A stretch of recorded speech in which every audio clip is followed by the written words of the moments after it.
Oke, selamat sore teman-teman semua. Perkenalkan, nama saya Makris Ilisam Kolis dari kelompok 5, ingin menyajikan hasil diskusi kami dengan topik biologi sel. Pengertian biologi. Biologi terdiri dari kata bios dan logos. Bios artinya kehidupan atau makhluk hidup, sedangkan logos artinya ilmu. Jadi biologi merupakan ilmu pengetahuan alam yang mempelajari tentang kehidupan di dunia dari segala aspek, baik itu tentang makhluk hidup, lingkungan, maupun interaksi antara makhluk hidup dengan lingkungannya. Organisasi makhluk hidup. Kajian dalam biologi dipilah-pilah menurut tingkatan organisasi kehidupan. Tingkatan tersebut dimulai dari tingkatan molekul, sel, jaringan, organisme, populasi, komunitas, ekosistem, dan bioma. Cabang-cabang biologi. Yang pertama, botani mempelajari semua kehidupan tumbuh-tumbuhan. Yang kedua, zoologi mempelajari semua kehidupan hewan. Berdasarkan aspek-aspek tertentu dari makhluk hidup yang dipelajarinya, biologi dapat dibagi cabang, yaitu morfologi, mempelajari bentuk dan struktur suatu makhluk hidup. Yang kedua, fisiologi, mempelajari sifat faal dan cara kerja dari tubuh suatu organisme. Yang ketiga, embriologi, mempelajari perkembangan suatu organisme dari mulai zigot sampai menjadi dewasa. Yang ketiga, ekologi, mempelajari interaksi antara makhluk hidup dan lingkungannya. Yang keempat, mikrobiologi, mempelajari segala aspek kehidupan mikroorganisme yang berukuran mikroskopis. Yang kelima, taksonomi, mempelajari klasifikasi atau pengelompokan makhluk hidup. Yang keenam, genetika, mempelajari tentang cara menurunnya sifat pada makhluk hidup. Yang ketujuh, evolusi, mempelajari suksesi dan perubahan-perubahan dari jenis makhluk hidup sepanjang waktu. Yang kedelapan, sitologi, mempelajari susunan dan fungsi sel. Yang kesembilan, patologi, mempelajari tentang seluk-beluk penyakit.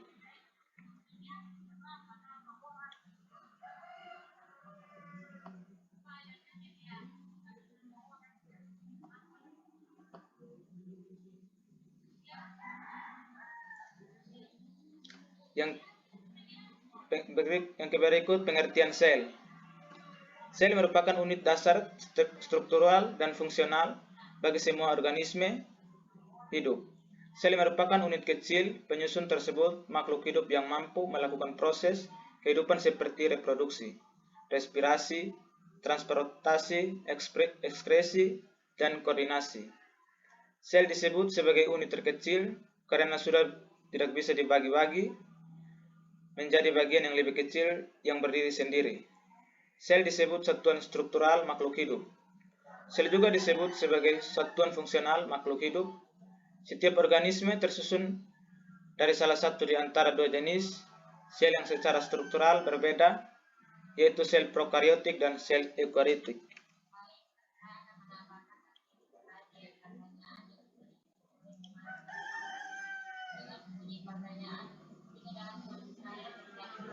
Sel prokariotik. Struktur sel prokariotik.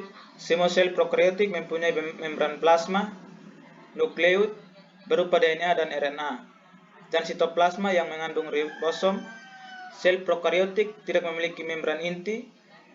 Karena tidak mempunyai membran inti, maka bahan inti yang berada di dalam sel mengadakan kontak langsung dengan protoplasma.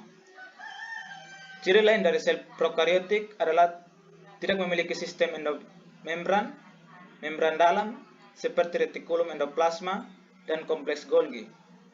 Selain itu, sel prokariotik juga tidak memiliki mitokondria dan kloroplas, namun mempunyai struktur yang berfungsi sama, yaitu mesosom dan kromatofor. Sel eukariotik.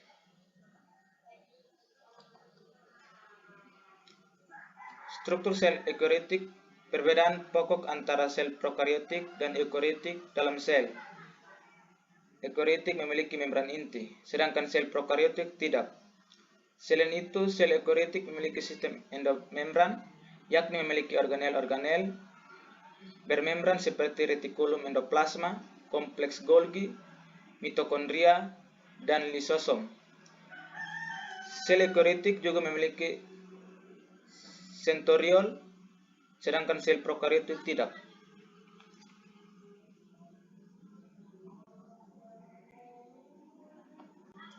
Perbedaan sel hewan dan sel tumbuhan.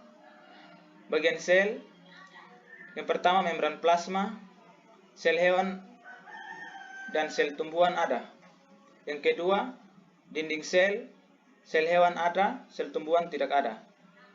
Yang ketiga, nukleus, sel hewan dan sel tumbuhan ada.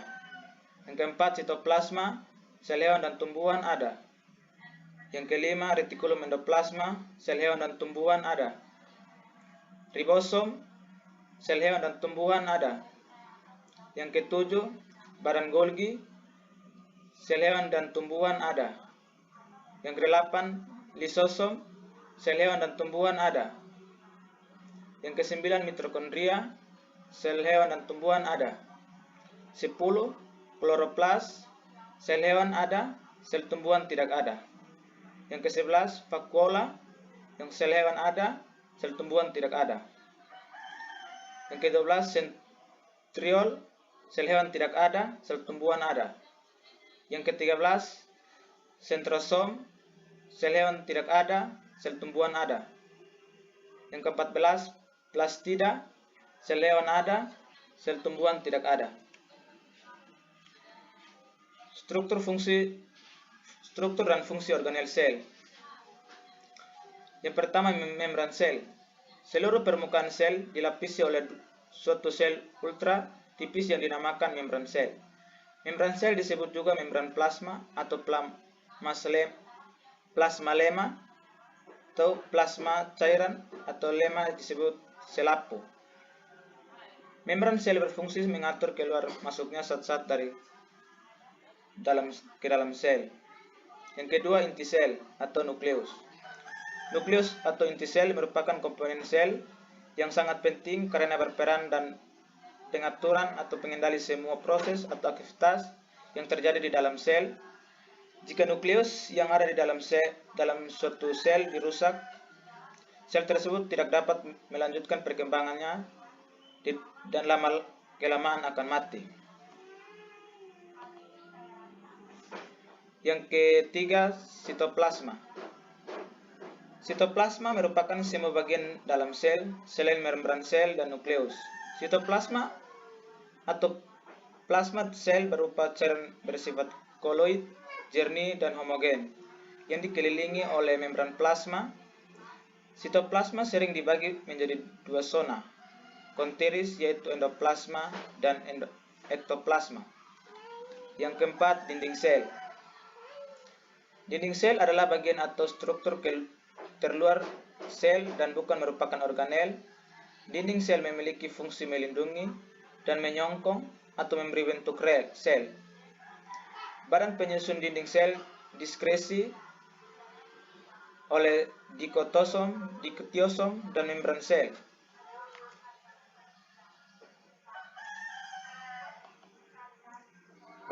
Proses dalam biologi sel. Yang pertama, difusi.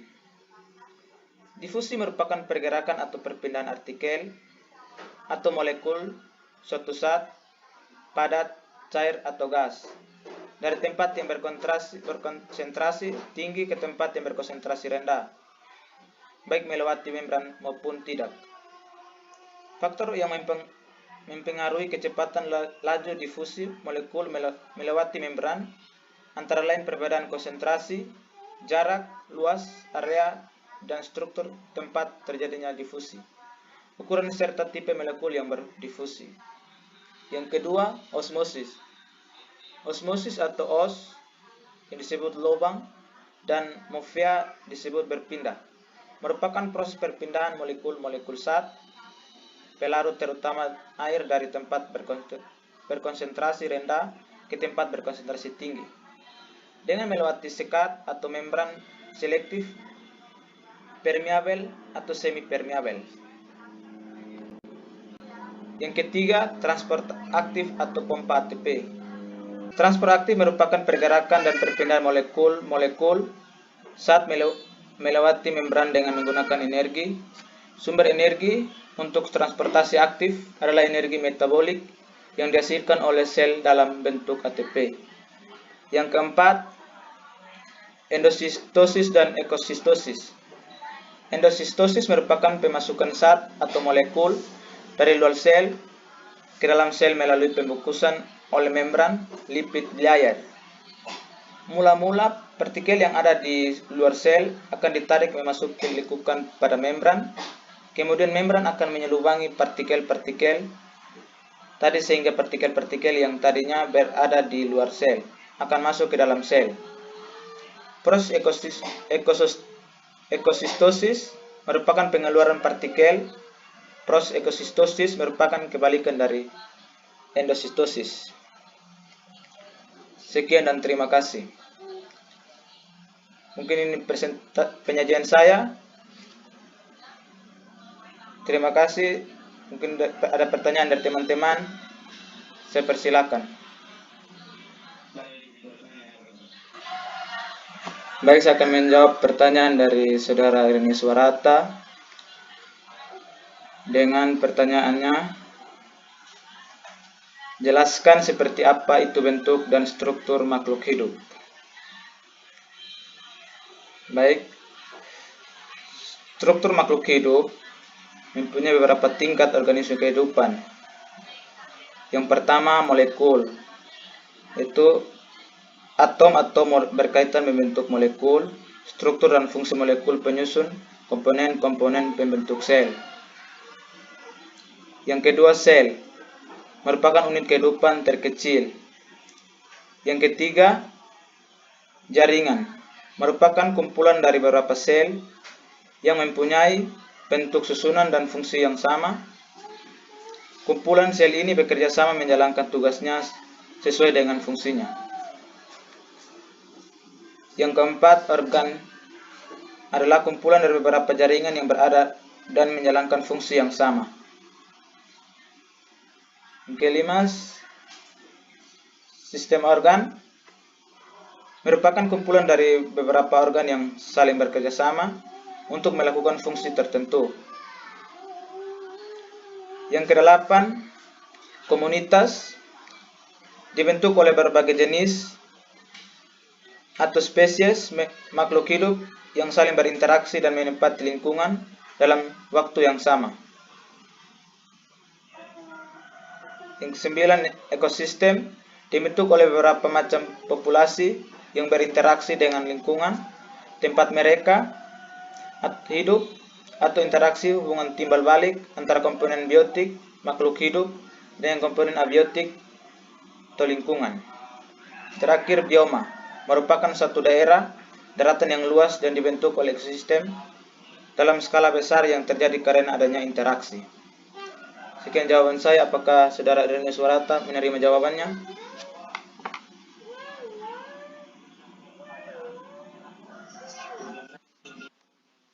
Responis saya menerima jawabannya. Terima kasih.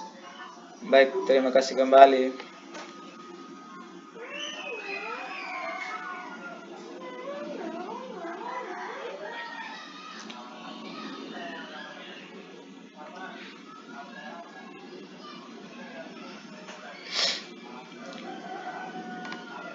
Baik, saya akan menjawab pertanyaan kedua dari saudari Triani Niomate dengan pertanyaan,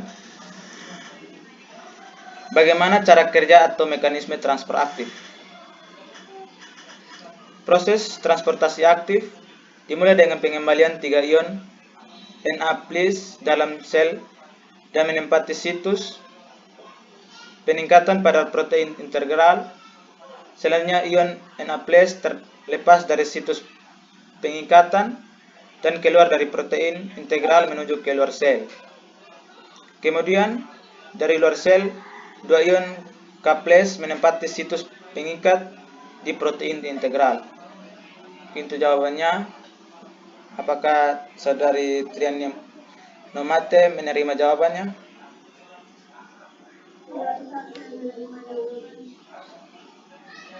Baik, terima kasih.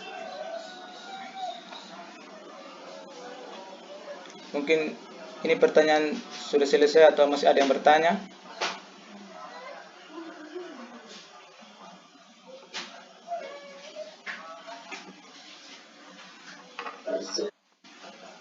Oke, baik.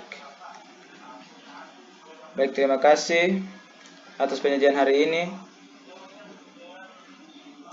Sampai sini saya tutup. Selamat sore semua.